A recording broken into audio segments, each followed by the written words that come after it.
Oh, I apologize. Hebrews 11, verse 6. J.B. Phillips, New Testament.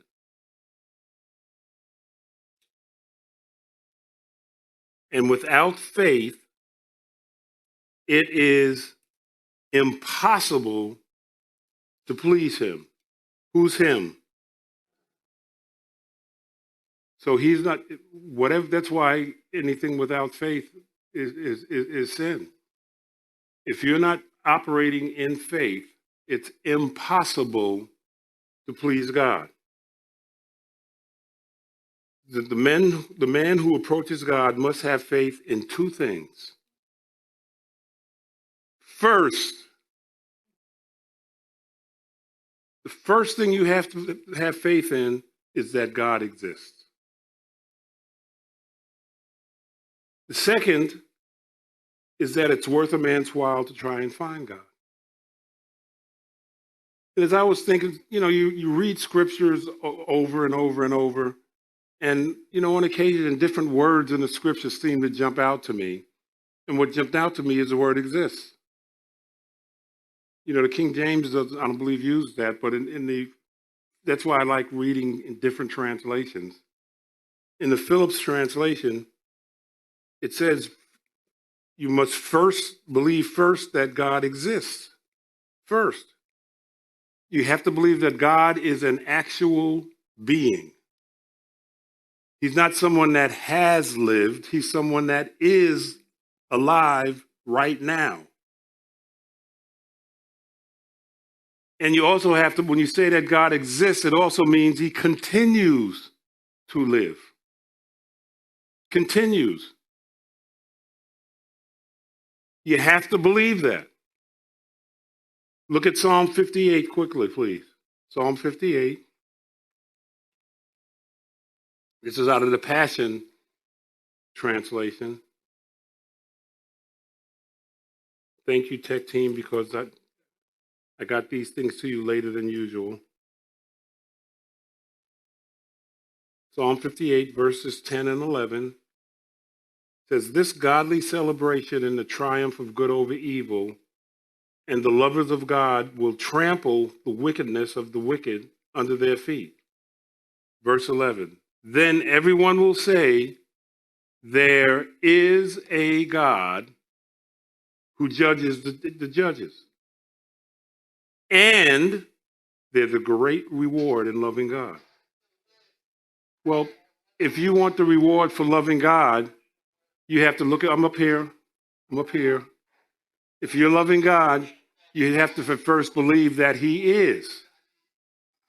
And that he will reward those who, look at me. We sang earlier, with no distractions. Just because something came off, looking at it is not going to make it turn off. And looking at the person is not going to make them move any faster. If anything, it'll cause them to get frustrated, and all of a sudden their fingers don't work right. Pay attention to where the life-giving word is going forth. Now, where was I?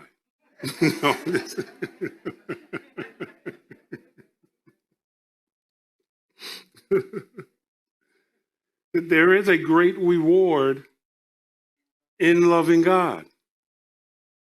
Well, it says in Hebrews, we said it's worth a man's while to find God. There's a great reward in doing that. When you actively love God, there's a great reward. And the key word is actively. That means everything that you're doing, everything that you're saying, every situation, you are seeking out God. Those online, you'll have to forgive me. I'm so happy to see the people I may turn away from you from time to time. I'm not ignoring you.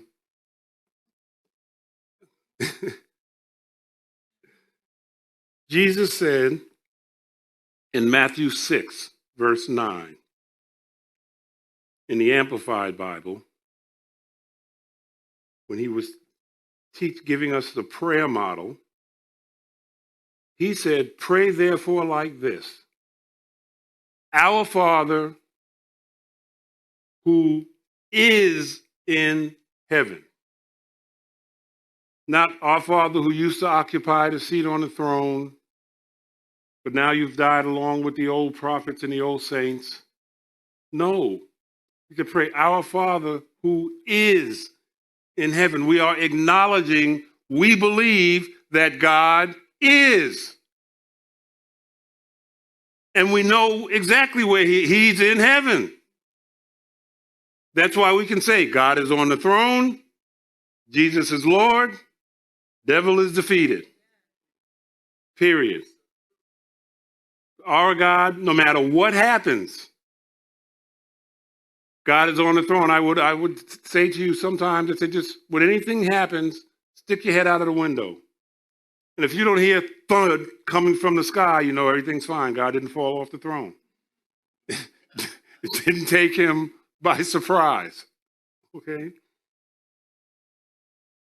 And then he said, holy, hallowed be your name.